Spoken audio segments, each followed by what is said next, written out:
Okay, ಪ್ರಶ್ನೆ ಏನಂತಂದ್ರೆ ರಾಶಿ ಅಂದರೆ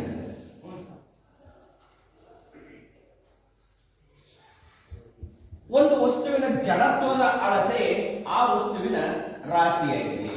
ಒಂದು ವಸ್ತುವಿನ ಜಡತ್ವದ ಅಳತೆ ಆ ವಸ್ತುವಿನ ರಾಶಿಯಾಗಿದೆ. ಹೌದಾ? ಇದು ನಾವು ಎಂ ಅಂತ ಗುರ್ತು ಮಾಡೋಣ. M mass. ಅದೇ ತರ ತೂಕ. ಅದೇ ತರ ಏನಪ್ಪ? ತೂಕ. ಬರ್ರಿ ರಾಶಿ ಎಂದರೆ ಅಂತ ಬರ್ರಿ. ಒಂದು ವಸ್ತುವಿನ ಜಡತ್ವದ ಅಳತೆಯನ್ನೇ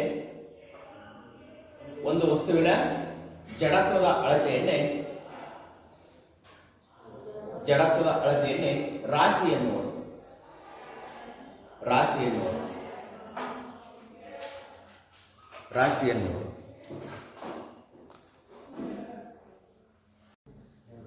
ಒಂದು ವಸ್ತುವಿನ ರಾಶಿಯು ಪಾಯಿಂಟ್ ನಮ್ಮ ಒಂದೇ ಪಾಯಿಂಟ್. ಒಂದು ವಸ್ತುವಿನ ರಾಶಿಯು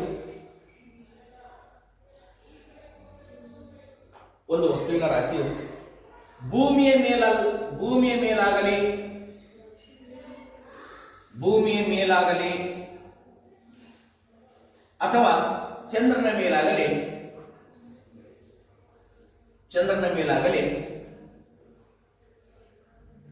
ಅಥವಾ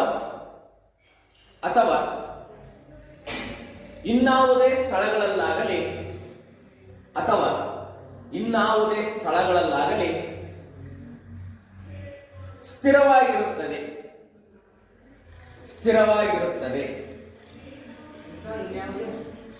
ಮಾತಾಡಬಹುದು. ಇನ್ನಾವುದೇ ಸ್ಥಳದಲ್ಲಾಗಲಿ ಸ್ಥಿರವಾಗಿರುತ್ತದೆ.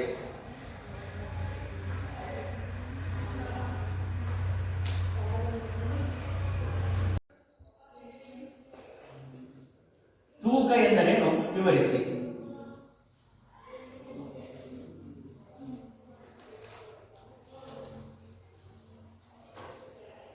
ಇಲ್ಲಿ ನಾವು ರಾಶಿ ಎಂದರೆ ಏನಂತ ತಿಳ್ಕೊಂಡು, ಈಗ ತೂಕ ಎಂದರೆ ಏನಂತ ತಿಳ್ಕೊಳ್ಳೋಣ.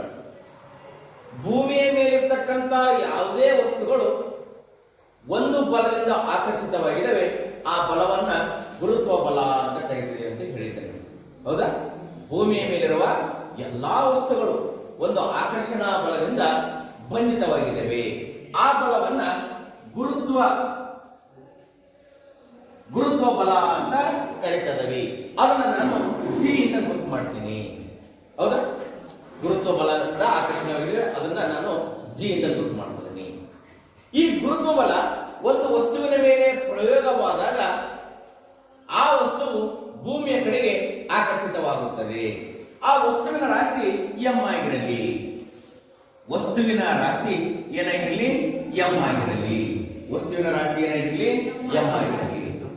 ಆ ವಸ್ತುವಿನ ಮೇಲೆ ವರ್ತಿಸುವ ಬಲ ಎಫ್ ಆಗಿರಲಿ. ಆದ್ದರಿಂದ ನಮಗೆ ಸೂತ್ರ ಗೊತ್ತಿದೆ ವಿದ್ಯಾರ್ಥಿಗಳೇ, F is equals M A.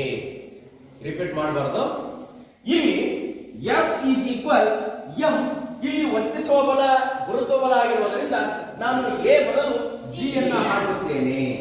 F is equals ಇಲ್ಲಿ ವರ್ತಿಸುವ ಬಲ ಕೆಲಸವನ್ನ ಮಾಡುತ್ತದೆ, ಆದ್ದರಿಂದ ಎಫ್ ಬದಲು ನಾನು ಡಬ್ಲ್ಯೂ ಅನ್ನು ಹಾಕುತ್ತೇನೆ. W is equal to M G. Okay, ಇಲ್ಲಿ ಯಾವುದೇ ವಸ್ತುವಿನ ಮೇಲೆ ವರ್ತಿಸುವ ಭೂಮಿಯ ಗುರುತ್ವ ಬಲವನ್ನೇ ಆ ವಸ್ತುವಿನ ತೂಕ ಅಂತ ಕರಿತೀವಿ. ಓಕೆ, ಹಾಗಾದ್ರೆ ವಸ್ತುವಿನ ತೂಕ ಏನನ್ನ ಅವಲಂಬಿಸಿದೆ ಅಂತಂದ್ರೆ ಆ ವಸ್ತುವಿನ ರಾಶಿ ಮತ್ತು ಭೂಮಿಯ ಗುರುತ್ವವನ್ನ ಅವಲಂಬಿಸಿದೆ. ಹಾಗಾದ್ರೆ ವಸ್ತುವಿನ ತೂಕ ಅಂದ್ರೆ ಏನಪ್ಪಾ ಅಂತಂದ್ರೆ ಒಂದು ವಸ್ತುವಿನ ಮೇಲೆ ವರ್ತಿಸುವ ಗುರುತ್ವ ಬಲವನ್ನೇ ಏನಂತ ಕರೀತೀವಿ? ತೂಕ ಎಂದು ಕರೆಯುತ್ತೇವೆ. ಓಕೆ, ಈಗ ಗೊತ್ತಾಯ್ತಾ ರಾಶಿ ಮತ್ತು ತೂಕಕ್ಕೆ ಏನು ವ್ಯತ್ಯಾಸ ಅಂತಂದು. ಇಲ್ಲಿ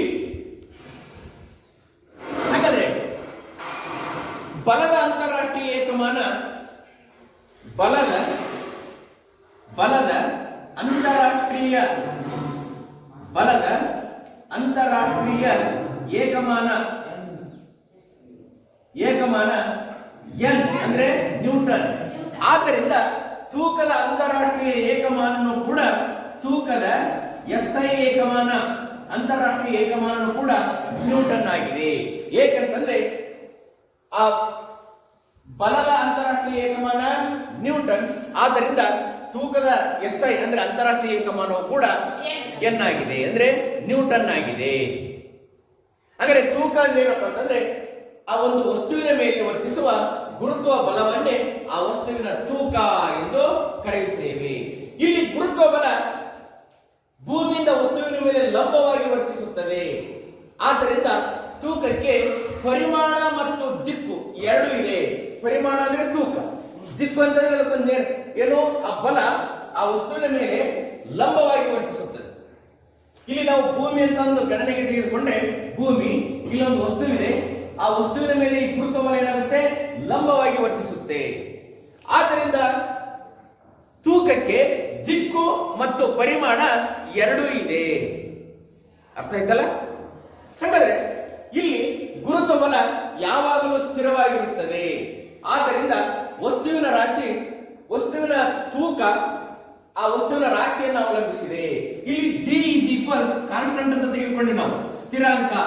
ಏಕೆಂದರೆ ಭೂಮಿ ಎಲ್ಲಾ ಭಾಗದಲ್ಲಿ G ನ ಬೆಲೆ ಸ್ಥಿರವಾಗಿರುತ್ತದೆ. ಆಗ F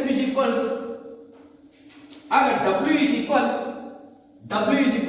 M ಮತ್ತು W ಪ್ರಪೋರ್ಷನಲ್ M. ಆದ್ದರಿಂದ ವಸ್ತುವಿನ ರಾಶಿ ಅದರ ಮೇಲೆ ವರ್ತಿಸುವ ಬಲವನ್ನು ಮಾತ್ರ ಅವಲಂಬಿಸಿದೆ, ಅಥವಾ ವಸ್ತುವಿನ ತೂಕ ಆ ವಸ್ತುವಿನ ರಾಶಿಯನ್ನ ಮಾತ್ರ ಅವಲಂಬಿಸಿದೆ. ಅರ್ಥ ಆಯ್ತಾ?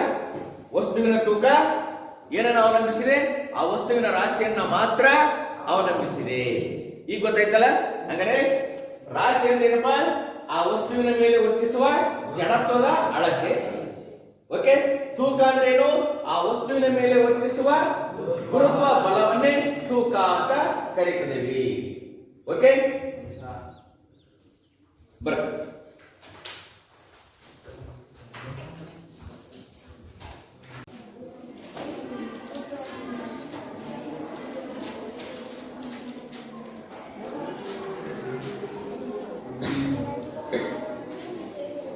ಕೆಲವು ಉದಾಹರಣೆಗಳ ಮೂಲಕ ನಾನು ನೂಕು ಬಲ ಮತ್ತು ಒತ್ತಡವನ್ನ ಹೇಳಕ್ಕೆ ಇಷ್ಟಪಡ್ತೇನೆ. ಏನಪ್ಪ ಉದಾಹರಣೆ ಅಂತಂದ್ರೆ, ಒಂಟೆ ಮರಳುಗಾಡಿನ ನೆಲದ ಮೇಲೆ ವೇಗವಾಗಿ ಓಡುತ್ತೆ. ಆದ್ದರಿಂದ ಮರುಭೂಮಿಗಳಲ್ಲಿ ಒಂಟೆಯನ್ನ ವಾಹನದ ಸಾಧನವನ್ನಾಗಿ ಮಾಡಲಾಗ್ತದೆ. ಇದು ಒಂದು ಉದಾಹರಣೆ ಆಯಿತು. ಬಸ್ ಮತ್ತು ಟ್ರಕ್ಗಳಲ್ಲಿ ಆ ಗಾಲಿಯ ವಿಸ್ತೀರ್ಣ ಅಗಲವಾಗಿರುವುದನ್ನು ನೀವು ಕಾಣ್ತೀರಿ.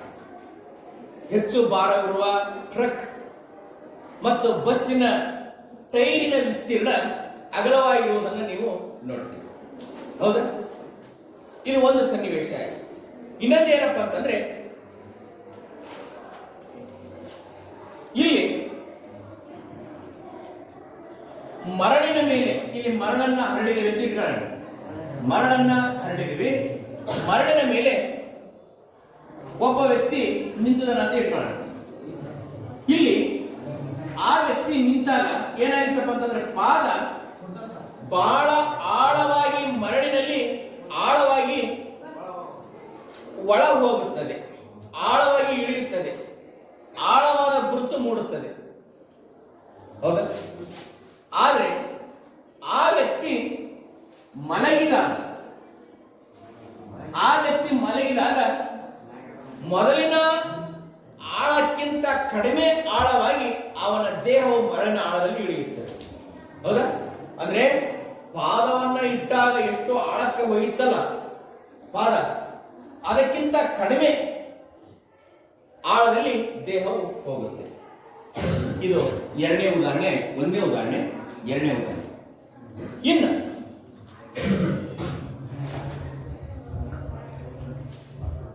ಒಂದು ಸೂಚನಾ ಫಲಕಕ್ಕೆ ಫಲಕಕ್ಕೆ ನೋಟಿಸ್ ಬೋರ್ಡ್ ಒಂದು ಸೂಚನಾ ಫಲಕವನ್ನು ಹೊಸದಾದ ಅಂತ ಇಟ್ಕೊಳ್ಳೋಣ. ಅದಕ್ಕೆ ಒಂದು ಗುಂಡುಪಿನನ್ನ ಮೂಲೆಯಲ್ಲಿ ಚುಚ್ಚುವ ಮೂಲಕ, ಗುಂಡುಪಿನ್ ಅಂತಂದ್ರೆ ಈ ರೀತಿ ಚುಚ್ತದವೆ, ಆ ಗುಂಡುಪಿನ್ನ ಆ ಸೂಚನಾ ಫಲಕಕ್ಕೆ ಗುಂಡುಪಿನ್ನನ್ನ ಲಂಬವಾಗಿ ಹಿಡಿದಿಟ್ಟು ಅದರ ಮೇಲೆ ಬಲವನ್ನು ಹಾಕ್ತದ ನಾವು ಗುಂಡುಪಿನ್ನದ ಮೇಲೆ. ಆಗ ಗುಂಡುಪಿನ್ನ ಸೂಚನಾ ಫಲಕದ ಒಳಗೆ ತೂರಿ ಸೂಚನಾ ಫಲಕವನ್ನು ಭದ್ರಪಡಿಸುತ್ತದೆ. ಅದೇ ರೀತಿ ಈ ರೀತಿ ಹಲವಾರು ಉದಾಹರಣೆಗಳನ್ನು ನಾವು ಕೊಡಬಹುದು. ಇಲ್ಲಿ ಹಾಗಾದ್ರೆ ನಾವು ಇಲ್ಲಿ ಏನ್ ಮಾಡಿದಪ್ಪ ಅಂತಂದ್ರೆ, ಈ ಮಳೆಯ ಮೇಲೆ ಏನ್ ಹಾಕಿದಲ್ಲ ಗುಂಡುಪಿನ್ನಿನ ಮೇಲೆ ತಲೆಭಾಗದಿಂದ ಬೆರಳನ್ನು ಒತ್ತಿ ನಾವು ವಸ್ತುವಿಗೆ ಲಂಬವಾಗಿ ಬಲವನ್ನು ಹಾಕಿದ್ದೀವಿ, ಹೌದಾ? ಇದನ್ನ ಏನಂತ ಕರೀತಾರೆ? ನೂಕು ಬಲ ಅಂತ ಕರೀತಾರೆ.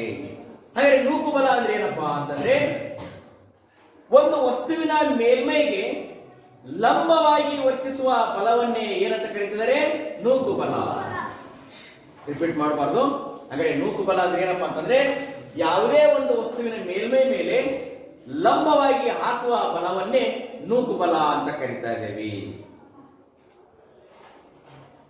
ನೂಕು ಬಲ ಯಾವಾಗ ಹೆಚ್ಚಿಗೆ ಇರುತ್ತಪ್ಪ ಅಂತಂದ್ರೆ, ವಿಸ್ತೀರ್ಣ ಕಡಿಮೆ ಇದ್ದಾಗ ನೂಕು ಬಲ ಏನಾಗುತ್ತೆ? ಹೆಚ್ಚು ಇರುತ್ತೆ. ಆ ವಸ್ತುವಿನ ಯಾವ ವಸ್ತುವಿನ ಮೇಲೆ ನಾವು ಬಲವನ್ನು ಹಾಕ್ತದಲ್ಲ, ಆ ವಸ್ತುವಿನ ವಿಸ್ತೀರ್ಣ ಕಡಿಮೆ ಇದ್ದಾಗ ನೂಕು ಬಲ ಹೆಚ್ಚಿಗೆ ಇರುತ್ತೆ. ಉದಾಹರಣೆಗೆ, ಒಬ್ಬ ವ್ಯಕ್ತಿ ಮರಳಿನ ಮೇಲೆ ಪಾದವನ್ನು ಇಟ್ಟಾಗ ಅದು ಹೆಚ್ಚು ಆಳಕ್ಕೆ ಹೋಗುತ್ತದೆ. ಅದೇ ವ್ಯಕ್ತಿ ಮರಳಿನ ಮೇಲೆ ಮಲಗಿದಾಗ ಅವನ ದೇಹ ಆಳಕ್ಕೆ ಹೋಗುತ್ತದೆಯಾ? ಇಲ್ಲ. ಇಲ್ಲಿ ಪಾದ ದೇಹಕ್ಕಿಂತ ವಿಸ್ತೀರ್ಣ ಕಡಿಮೆ ಇದೆ, ಆದ್ದರಿಂದ ಮರಳಿನ ಆಳಕ್ಕೆ ಹೋಯ್ತು. ಹಾಗಾದ್ರೆ ವಿಸ್ತೀರ್ಣ ಕಡಿಮೆ ಆದಷ್ಟು ನೂಕು ಬಲ ಏನಾಯ್ತು? ಹೆಚ್ಚಾಯಿತು. ವಿಸ್ತೀರ್ಣ ಹೆಚ್ಚಾದಷ್ಟು ನೂಕು ಬಲ ಏನಾಯ್ತು? ಕಡಿಮೆ ಆಯಿತು. ಇದು ಒಂದು ಉದಾಹರಣೆ. ಇನ್ನೇನು ಉದಾಹರಣೆ ಕೊಡಬಹುದು ಅಂತಂದ್ರೆ, ಬಸ್ ಮತ್ತು ಟ್ರಕ್ಗಳಲ್ಲಿ ಗಾಲಿಗಳನ್ನ ಅಗಲವಾಗಿ ಮಾಡ್ತಾರೆ, ಯಾಕಂದ್ರೆ ಹೆಚ್ಚು ಭಾರವನ್ನ ತೆಗೆದುಕೊಂಡು ಹೋಗಬೇಕಾಗುತ್ತೆ. ಅರ್ಥ ಆಯ್ತಾ? ಅದೇ ರೀತಿ ಈ ಕೊಯ್ಯುವ ಚಾಕುಗಳಲ್ಲಿ, ಹರಿತವಾದ ಚಾಕುಗಳಲ್ಲಿ ಮೇಲ್ಮೈ ಏನಾದ್ರು ಅಗಲವಾಗಿರುತ್ತಾ? ಇಲ್ಲ, ಮೇಲ್ಮೈ ತುಂಬಾ ತೆಳುವಾಗಿರುತ್ತೆ. ಅರ್ಥ ಆಯ್ತಾ?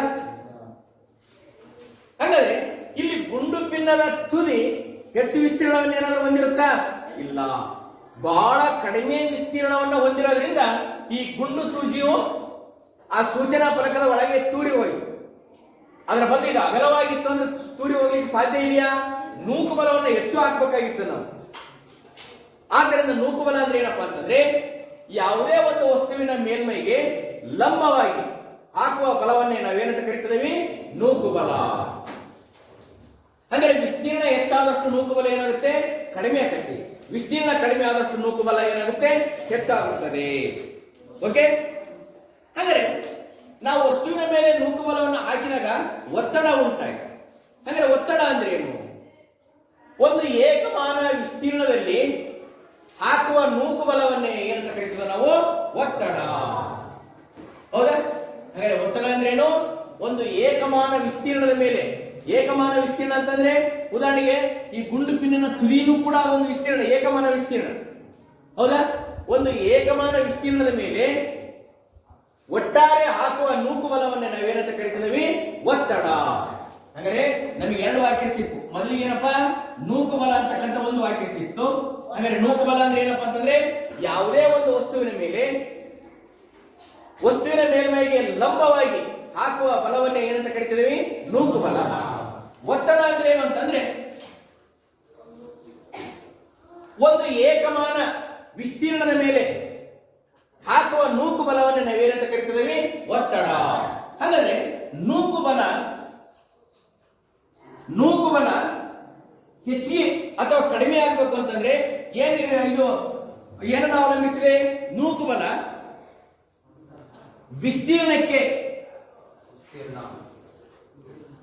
ವಿಸ್ತೀರ್ಣಕ್ಕೆ ವಿಲೋಮಾನುಪಾತದಲ್ಲಿದೆ. ನೂಕು ಬಲ ಏನಿದೆ?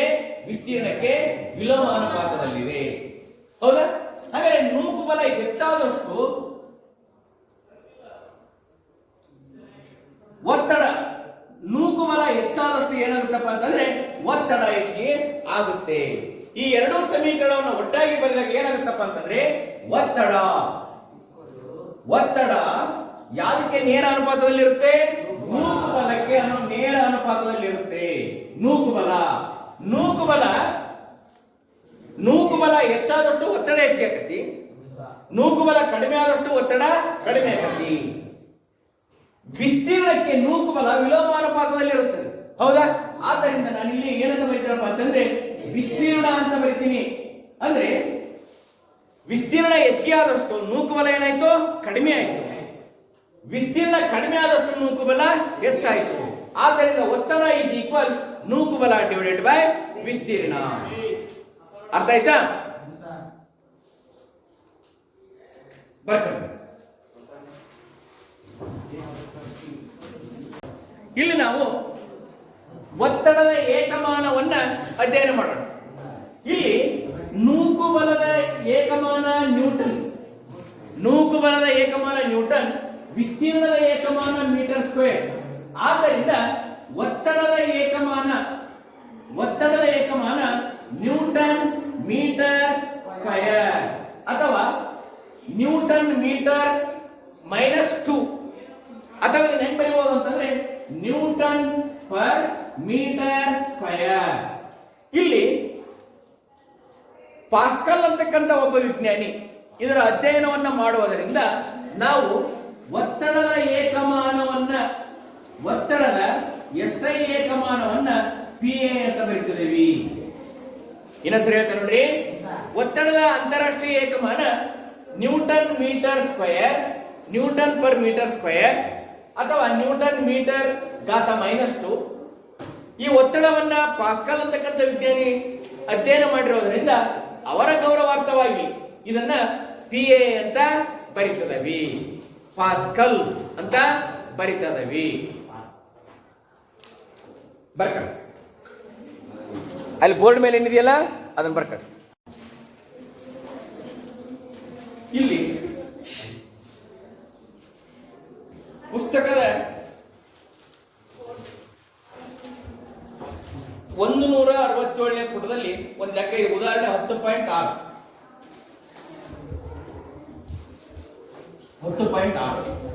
ಇಲ್ಲಿ ಏನ್ ಕೊಡಲಾಗಿದೆ ಅಂದ್ರೆ ಒಂದು ಮೇಜಿನ ಮೇಲ್ಮೈ ಮೇಲೆ ಒಂದು ಮರದ ತುಂಡನ್ನ ಇಡಲಾಗಿದೆ. ಹೇಗೆ ಇಟ್ಟಿದ್ದಾರೆ ಅಂತಂದ್ರೆ ಅದರ ತೂಕ ಎಷ್ಟಪ್ಪ ಅಂತಂದ್ರೆ 5 kg. M is equals 5 kg ಇದೆ. ಆ ಮರದ ತುಂಡಿನ ರಾಶಿ ಎಷ್ಟಿದೆಯಪ್ಪ? 5 kg ಇದೆ. ಇನ್ನ ಅದರ ಆಯಾಮಗಳು ಹೇಗಿದೆ ಅಂತಂದ್ರೆ ಮೊದಲಿನ ಸಾರಿ ಅದನ್ನ ಇಟ್ಟಾಗ ಭೂಮಿ ಮೇಲೆ ಅದನ್ನ ಯಾವ ರೀತಿ ಸ್ಪರ್ಶ ಮಾಡಿದ್ದಾರೆ, ಯಾವ ಆಯಾಮದಲ್ಲಿ ಇಟ್ಟಿದ್ದಾರೆ ಅಂತಂದ್ರೆ ಮೊದಲಿನ ಸಲ 20 ಸೆಂಟಿಮೀಟರ್ ಮತ್ತು ಇಂಟು 10 ಸೆಂಟಿಮೀಟರ್ ಭೂಮಿಯ ಮೇಲೆ ಸ್ಪರ್ಶವಾಗುವ ರೀತಿ ಇಟ್ಟಿದ್ದಾರೆ. ಹೇಗೆ ಅಂತ ಅಲ್ಲಿ ಬರೀತದೆ. ಹೇಗೆ ಇಟ್ಟಿದ್ದಾರೆ ಅಂತಂದ್ರೆ ಈ ಟೈಪ್ 20 ಸೆಂಟಿಮೀಟರ್, ಓಕೆ, 10 ಅಂದ್ರೆ ಕಡಿಮೆ ಸ್ವಲ್ಪ, ಇದು 20, ಇದು 10, ಈ ಟೈಪ್ ಭೂಮಿಯ ಮೇಲೆ ಅದು ಸ್ಪರ್ಶವಾಗುವ ರೀತಿ ಈ ತರ ಇಟ್ಟಿದ್ದಾರೆ. ಓಕೆ, ಇದು ಎ ಭಾಗ. ಓಕೆ, ಅದರ ರಾಶಿ 5 kg ಇದೆ. ನಂತರ ಅದನ್ನ ಮೊದಲ ಹಂತದಲ್ಲಿ 20 ಸೆಂಟಿಮೀಟರ್ ಇಂಟು 10 ಸೆಂಟಿಮೀಟರ್ ಭೂಮಿಗೆ ಸ್ಪರ್ಶವಾಗುವ ರೀತಿಯಲ್ಲಿ ಅದನ್ನ ಇರಿಸಲಾಗಿದೆ. ನಂತರ ಎರಡನೇ ಹಂತದಲ್ಲಿ ಅದನ್ನು 40 ಮತ್ತು 20 ಸೆಂಟಿಮೀಟರ್, 40 ಇಂಟು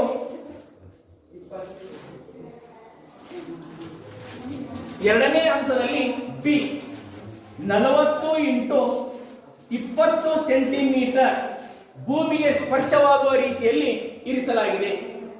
ಎರಡೂ ಹಂತದಲ್ಲಿ ಒತ್ತಡವನ್ನ ಕಂಡುಹಿಡಿಯಿರಿ. ಅಂದ್ರೆ ಎ ವೇಳೆಯಲ್ಲಿ 20 ಇಂಟು 10 ಸೆಂಟಿಮೀಟರ್ ಭೂಮಿಗೆ ಸ್ಪರ್ಶವಾಗುವ ಹಂತದಲ್ಲಿ ಒತ್ತಡ ಕಂಡುಹಿಡಿಯಬೇಕು.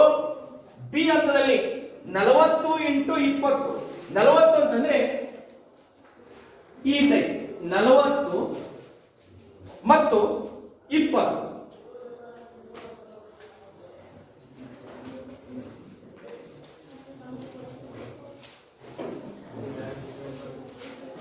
ಎಸ್, ಇದು 40, ಈ ಭಾಗ 20 ಸೆಂಟಿಮೀಟರ್ ಭೂಮಿಗೆ ಸ್ಪರ್ಶವಾಗುವ ರೀತಿಯಲ್ಲಿ ಇಟ್ಟಾಗ ಎರಡೂ ಹಂತದಲ್ಲಿ ನಾವು ಒತ್ತಡವನ್ನ ಕಂಡುಹಿಡಿಯೋಣ.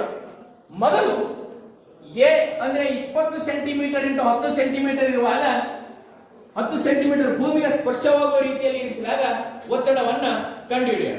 ಓಕೆ, ಒತ್ತಡದ ಸೂತ್ರ ನಮಗೆ ಗೊತ್ತಿದೆ. ಒತ್ತಡ ಈಸ್ ಈಕ್ವಲ್ಸ್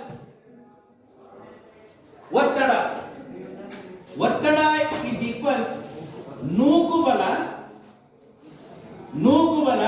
ಡಿವೈಡೆಡ್ ಬೈ ವಿಸ್ತೀರ್ಣ. ನೂಕು ಬಲ ಡಿವೈಡೆಡ್ ಬೈ ವಿಸ್ತೀರ್ಣ. ನಾವು ಮೊದಲಿಗೆ ಏನ್ ಕಂಡುಹಿಡ್ಕೊಳ್ಳೋಣ ಅಂತಂದ್ರೆ ನೂಕು ಬಲವನ್ನ ಕಂಡುಹಿಡ್ಕೊಳ್ಳೋಣ ಅಲ್ವಾ. ಇಲ್ಲಿ ರಾಶಿ ಎಷ್ಟಿದೆಯಪ್ಪ? 5 kg. ಹೌದಾ? ರಾಶಿ ಎಷ್ಟಿದೆ? ಮೊದಲಿಗೆ 5 kg. ಇಲ್ಲಿ ಮೊದಲು ನಾವು ನೂಕು ಬಲವನ್ನ ಕಂಡುಹಿಡ್ಕೊಳ್ಳೋಣ. Okay, F is equals MA. ಸೂತ್ರ ಗೊತ್ತಿದೆ ಹೌದನಪ್ಪ? F is equals MA. ಇಲ್ಲಿ ನಾವು A ಬದಲು G ಅನ್ನ ಹಾಕ್ತಾ ಇದ್ದೀವಿ. ಏಕಂತಂದ್ರೆ A ಅಂದ್ರೆ ವೇಗೋತ್ಕರ್ಷ, G ಅಂದ್ರೆ ಗುರುತ್ವ ಬಲದಿಂದ ವೇಗೋತ್ಕರ್ಷ. ಇಲ್ಲಿ M ಬೆಲೆ ಏನಿದೆ? 5 kg ಇದೆ ಇಂಟು G ಬೆಲೆ ಸ್ಥಿರಾಂಕವಾಗಿದೆ. ಆದ್ದರಿಂದ G ಬೆಲೆ ನಾವು 9.8 ಮೀಟರ್ ಸ್ಕ್ವೇರ್ ಅಂತ ಬರೀತಾ ಇದ್ದೀವಿ. ಓಕೆ, ಇಲ್ಲಿ ನಾವು ಕ್ಯಾಲ್ಕುಲೇಷನ್ ಮಾಡೋಣ. ಎಷ್ಟು ಬರುತ್ತೆ ನೋಡೋಣ. ಹೌದಾ? ಇಲ್ಲಿ ಗುಣಾಕಾರ ಮಾಡಿ 9.8 ಇಂಟು 5 ಗುಣಿಸಿದಾಗ ಎಷ್ಟು ಬರುತ್ತೆ? 8 40. ಹೌದಾ? ಇಲ್ಲಿ 4 ಇನ್ನ 9 45 ಇಂಟು ಮತ್ತೆ 4 ಅಂದ್ರೆ 49. ಓಕೆ, ಇಲ್ಲಿ 1 ಪಾಯಿಂಟ್ ಬಿಟ್ಟು ಇದು ಇದೆ, ಪಾಯಿಂಟ್ ಇದೆ. ಅವಾಗ ಏನಾಯ್ತಪ್ಪ ಉತ್ತರ? 49 ಬಲ. ಅದರ ಏಕಮಾನ ನ್ಯೂಟನ್ 49 ನ್ಯೂಟನ್ ಸಿಕ್ತು. ಹೌದಾ? ನಮಗೆ ಇಲ್ಲಿ ಒತ್ತಡವನ್ನು ಕಂಡುಹಿಡಿಯಬೇಕಾದ್ರೆ ನೂಕು ಬಲ ಸಿಕ್ತು. ಇನ್ನು ವಿಸ್ತೀರ್ಣ ಕಂಡುಹಿಡ್ಕೋಬೇಕಾದ್ರೆ ವಿಸ್ತೀರ್ಣವನ್ನ ಕಂಡುಹಿಡ್ಕೋಬೇಕಾದ್ರೆ ಏನ್ ಮಾಡೋಣಪ್ಪ ಅಂತಂದ್ರೆ ಮೊದಲು ಯಾವ ಆಯಾಮದಲ್ಲಿ ಭೂಮಿಗೆ ಅದು ಸ್ಪರ್ಶ ಮಾಡಿದೆ? 20 ಇಂಟು 10. 20 ಇಂಟು 10 ಅಂತಂದ್ರೆ ಎಷ್ಟಾಯ್ತು? ಅಲ್ಲಿಗೆ 200. ಹೌದಾ? ಹೌದಲ್ಲ? 20 ಇಂಟು 10 ಅಂತಂದ್ರೆ 200 ಸೆಂಟಿಮೀಟರ್ ಸ್ಕ್ವೇರ್. 200 centimetre square. ಈ 200 ಸೆಂಟಿಮೀಟರ್ ಸ್ಕ್ವೇರ್ ಅನ್ನ ನಾವು ಮೀಟರ್ ಕನ್ವರ್ಟ್ ಮಾಡ್ಕೋಬೇಕು. ಏನ್ ಮಾಡೋಣ ಈಗ? ಇದನ್ನ 1000ದಿಂದ ಭಾಗಿಸೋಣ. 1000. ಹೌದಾ? ಏನಾಯ್ತು ನೋಡಿ ಅವಾಗ? 1000ದಿಂದ ಭಾಗಿಸಿದಾಗ ಏನಾಯ್ತು? ಈಗ ಏನಾಯ್ತಪ್ಪ ಅಂತಂದ್ರೆ ಇಲ್ಲಿ 0. ಅವಾಗ ಏನಾಯ್ತು? ಅಲ್ಲಿ 2000 ಆಯ್ತು. ಹೌದಪ್ಪ? ಹೌದಲ್ಲ? 2000 ಆಯ್ತು. ಇಲ್ಲಿ 1000 ಆಯ್ತು. ಇಲ್ಲಿ 2000 ಆಯ್ತು. ಆದ್ದರಿಂದ ಇನ್ನೊಂದು 0 ಆಯ್ತು. ಹೌದಾ? ಅವಾಗ ಏನಾಯ್ತು? ಇಂಟು 1001 1002. ಹೌದನಪ್ಪ?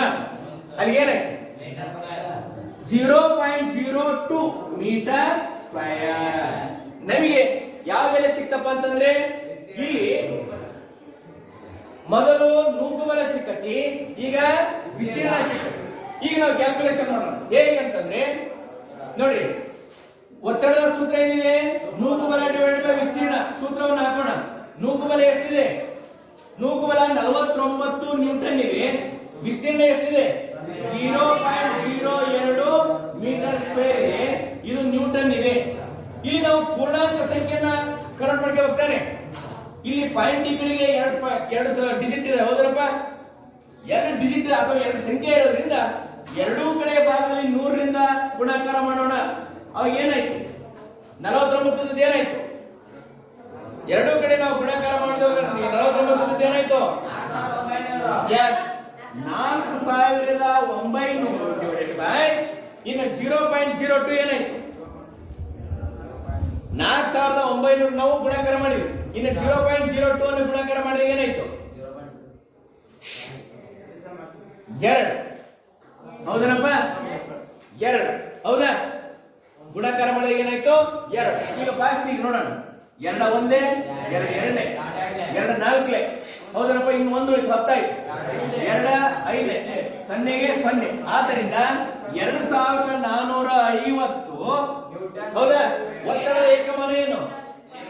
Newton metre square. ನೋಡಿ, ನ್ಯೂಟನ್ ಮೀಟರ್ ಸ್ಕ್ವೇರ್ ಯಾಕೆ ಬಂತು ಅಂತಂದ್ರೆ ಮೇಲೆ ನ್ಯೂಟನ್ ಇದೆ, ಕೆಳಗಡೆ ಭಾಗದಲ್ಲಿ ಮೀಟರ್ ಸ್ಕ್ವೇರ್ ಇದೆ.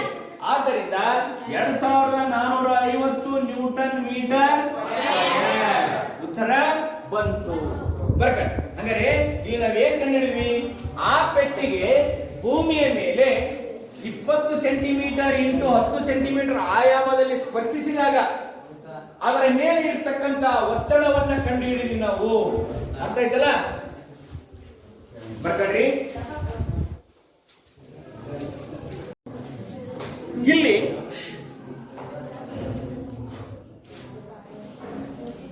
ಎರಡನೇ ಹಂತದಲ್ಲಿ ಅಂದ್ರೆ ಭಾಗ ಬಿ ಯಲ್ಲಿ ಆ ವಸ್ತು 40 ಇಂಟು 10 ಆಯಾಮದಲ್ಲಿ ಭೂಮಿಯನ್ನ ಸ್ಪರ್ಶಿಸಿದೆ. ಆಗ ನಾವು ಒತ್ತಡವನ್ನ ಕಂಡುಹಿಡಿಯೋಣ. ಹೌದಾ? ಒತ್ತಡದ ಸೂತ್ರ ನಮಗೆ ಗೊತ್ತಿದೆ. ನೂಕು ಬಲ ಡಿವೈಡೆಡ್ ಬೈ ವಿಸ್ತೀರ್ಣ. ಆಲ್ರೆಡಿ ವಿದ್ಯಾರ್ಥಿಗಳೇ ನಾವು ನೂಕು ಬಲವನ್ನು ಕಂಡುಹಿಡಿಕೊಂಡಿದ್ದೇವೆ. ನೂಕು ಬಲ 49 ನ್ಯೂಟನ್ ಇದೆ ಅಂತ ಕಂಡುಹಿಡಿಕೊಂಡಿದ್ದೇವೆ. ಈಗ ಈ ಹಂತದಲ್ಲಿ ವಸ್ತುವಿನ ವಿಸ್ತೀರ್ಣವನ್ನು ಕಂಡುಹಿಡ್ಕೊಳ್ಳೋಣ. ಓಕೆ, ವಿಸ್ತೀರ್ಣ is equals 40 centimetre into 20 centimetre. 4 8. ಆದ್ದರಿಂದ 800 ಸೆಂಟಿಮೀಟರ್ ಸ್ಕ್ವೇರ್ ಆಯ್ತು. ವಿಸ್ತೀರ್ಣ ಸಿಕ್ತು ನಮಗೆ 800 ಸೆಂಟಿಮೀಟರ್ ಸ್ಕ್ವೇರ್. ನಾವಿಲ್ಲಿ 800 ಸೆಂಟಿಮೀಟರ್ ಸ್ಕ್ವೇರ್ ಅನ್ನ ಮೀಟರಿಗೆ ಕನ್ವರ್ಟ್ ಮಾಡ್ಕೊಳ್ಳೋಣ. ಆದ್ದರಿಂದ 800 ಡಿವೈಡೆಡ್ ಬೈ 1000. ಹೌದಾ? ಹಾಗೆ ಏನ್ ಮಾಡೋಣ? ಡಿವೈಡ್ ಮಾಡೋಣ. 0. ಹೌದಾ? 0 ಇಟ್ವಿ. ಇನ್ನೊಂದು 0 ಇಲ್ಲಿ ಬರೆದಾಗ 800 ಇದ್ದದ್ದು 8000 ಆಯ್ತು. 1008 0.08 ಮೀಟರ್ ಸ್ಕ್ವೇರ್. ನಮಗೆ ವಿಸ್ತೀರ್ಣ ಸಿಕ್ಕಿದೆ, ನೂಕುಬಲ ಸಿಕ್ಕಿದೆ. ಬೆಲೆಯನ್ನು ಇಲ್ಲಿ ಆದೇಶ ಮಾಡೋಣ. ಆದ್ದರಿಂದ ಬೆಲೆಯನ್ನು ಆದೇಶ ಮಾಡಿದಾಗ ನೂಕುಬಲ ಸೂತ್ರದಲ್ಲಿ ಆದೇಶ ಮಾಡಿದಾಗ 49 newton divided by 0.08 metre square. ಇಲ್ಲಿ ಪಾಯಿಂಟ್ ಈ ಕಡೆಗೆ 2 ಅಂಕಿ ಇರೋದ್ರಿಂದ ಎರಡೂ ಕಡೆ ನಾವು 100ರಿಂದ ಗುಣಾಕಾರ ಮಾಡೋಣ. ಇಂಟು 100. ಇಲ್ಲಿ ಇಂಟು 100 ಆಗ ಏನಾಯ್ತು ಅಂತಂದ್ರೆ 4900 ಡಿವೈಡೆಡ್ ಬೈ 8 ಆಗುತ್ತೆ ಲೆಕ್ಕ ಮಾಡಿದಾಗ. ಹೌದಾ? ಈಗ ಲೆಕ್ಕ ಮಾಡೋಣ. ಭಾಗಾಕಾರ ಲೆಕ್ಕ ಮಾಡೋಣ. 8 ಒಂದೇ ಎಷ್ಟಾಯ್ತು? ಲೆಕ್ಕ ಮಾಡ್ರಿ ಬೇಗ. ಭಾಗಾಕಾರ ಲೆಕ್ಕನ ಬೇಗ. 8 6 48. ಹೌದಾ? ಇನ್ನೆಷ್ಟು ಉಳಿತು? ಇಲ್ಲಿ 1 ಉಳಿತು. 10 ಆಯ್ತು. ಹೌದಾ? ಅವಾಗ 8 1 ಇನ್ನೆಷ್ಟು ಉಳಿತು? 10 ಎಷ್ಟು ಉಳಿತು? ಇನ್ನ 2 ಉಳಿತು. 2 ಉಳಿದ್ರೆ ಏನಾಯ್ತು? 20 ಆಯ್ತು. ಹೌದಾ? ಅಲ್ಲಿ ಏನು 8 2 16. ಇನ್ನ 4 ಉಳಿತು. ಪಾಯಿಂಟ್ ಉಂಟು. 4 ಏನಾಯ್ತು? 46. 8 5 40 ಸರಿ ಆಯ್ತಾ? ಈಗ ಮಾಡೋಣಪ್ಪ ಅಂತಂದ್ರೆ ಇಲ್ಲಿ ಮೇಲೆ ನ್ಯೂಟನ್ ಇದೆ, ಕೆಳಗಡೆಗೆ ಮೀಟರ್ ಸ್ಕ್ವೇರ್ ಇದೆ. ಆದ್ದರಿಂದ ನ್ಯೂಟನ್ ಮೀಟರ್ ಘಾತ -2 ನ್ಯೂಟನ್ ಮೀಟರ್ ಸ್ಕ್ವೇರ್ ಆಗಲಿಲ್ವಾ? ಎಸ್. ಅರ್ಥ ಆಯ್ತಾ ಲೆಕ್ಕ? ಬರ್ಕಂಡು